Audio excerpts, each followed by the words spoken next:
It's Palengke Day today. Bili tayo ng mga sariwang isda. Ayan, inuna ko ang bangus. Tilapia. Tingnan yung tilapia kapareho ng aking wallet. Mapapagkamalan ni. Then ito, pusit. Sariwang-sariwa din itong pusit na ito. Ay, kitang-kita nyo ga, buong buo pa talaga. Ang sarap niyan. Tapos dito sa kabila ay alimasag naman. Yan ang fresh na fresh. Nagalaw pa. Yan, suki ko yan. Diyan ako lagi nabili.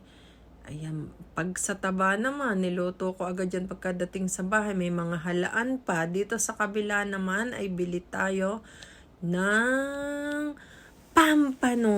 Golden pampano. Medyo mahal nga lang pero sariwa naman siya. Ayan. Tapos tulinganan, ang favorite kong tulinganan ay hindi mawawala. Bumili ako dyan ng 2 kilo kasi na-miss ko yan.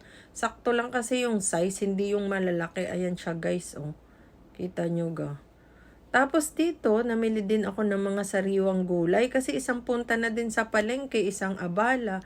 Di lahat na, isang lakad, oh. Medyo mamahal nga lang din ang gulay pala ngayon. Ayan, pero magaganda tong nakita ko. Puro sariwa siya.